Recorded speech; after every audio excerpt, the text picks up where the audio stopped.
This is Omar Nashashibi in Washington, D.C., where we've seen a lot of talk about China lately. Let's start up on Capitol Hill, where in just a single week in April, we saw multiple congressional hearings, statements, and an increased focus overall on China from the nation's capital. On April 19th, for example, the U.S. House Committee on Ways and Means held a hearing combining both criticism of the Inflation Reduction Act by Republican members of the committee and a focus on China. The hearing, titled "The U.S. Tax Code Subsidizing Green Corporate Handouts and the Chinese Communist Party," brought significant interest from manufacturers. Obviously, that's a title that's given by the majority Republican Party, but it shows an insight into the direction in which we're going here. As a lead-up to that hearing, the committee's chair, Representative Jason Smith, a Republican from Missouri, sent a letter on April 17th to the Ford Motor Company questioning whether a partnership with a Chinese battery manufacturing company, will benefit from incentives under the Inflation Reduction Act. Ford announced in February an investment in a new lithium iron phosphate battery facility in Michigan that licenses from a Chinese manufacturer, and that brought up an issue of concern from the committee's chairman.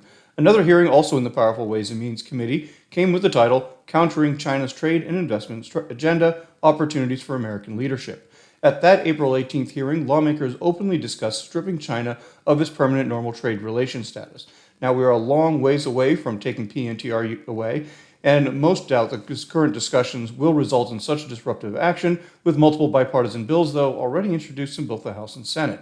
Again, we do not see stripping China of its PNTR status happening soon, but is yet another example of increased tension between lawmakers on Capitol Hill and policymakers in Beijing. Staying with the Ways and Means Committee, which covers tax, trade, healthcare, the committee on April 19th passed, largely along party lines, a resolution that would lift the suspension on solar imports tariffs from Southeast Asia by reversing the Biden administration's pause on those tariffs. In December of last year, the Commerce Department found that certain manufacturers in China and elsewhere around Southeast Asia were evading tariffs, but paused the implementations of further action until June 2024. Should the resolution pass both the House and Senate and make its way to the White House for President's signature, President Biden's office has announced that the president would veto that measure. One last bit of news from Capitol Hill on Wednesday, April 19th. The House Select Committee on the Strategic Competition between the United States and the Chinese Communist Party, or most simply known as the House Select Committee on China, held war game simulations on April that showed diplomatic, economic, and military options were China and the U.S. to move closer to a war over Taiwan. They gamed out a scenario in which it is April 22nd of 2027 and China conducted a first strike attack on Taiwan. Taken on its face, this is a shocking exercise that the committee allowed the Associated Press to observe, but the purpose was to help U.S. lawmakers better understand possible scenarios, responses, and what policy positions they could undertake now to better prepare the United States for a possible action in the future. Over on the other side of Pennsylvania Avenue, and continuing with the busiest week in a while on China policy, on April 21st, the Department of Homeland Security issued a memo announcing a 90-day sprint review not only of challenges the U.S. faces from China, but also how artificial intelligence factors into supply chain integrity and protecting against supply chain exploitation, including by assessing risk from foreign acquisitions, looking at practices to help reduce risk within supply chains, and by ensuring that supply chains are free from forced labor. Also note that acquisitions, one issue, is getting increased attention on foreign direct investment in the United States.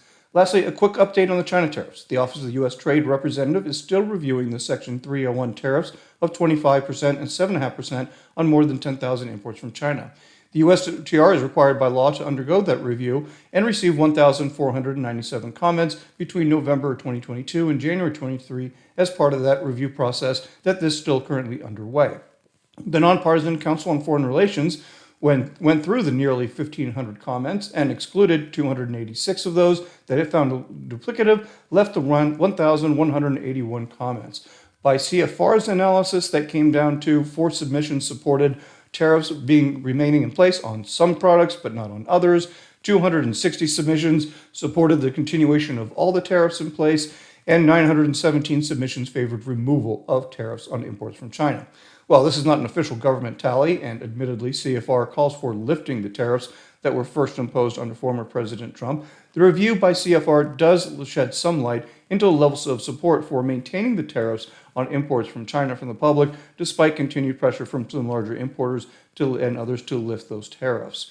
This was quite the busy week here in Washington, and based on a lot of policy updates, we expect it to continue to get busier in the coming weeks and the coming months with an increased focus from Washington, D.C. on policy towards Beijing.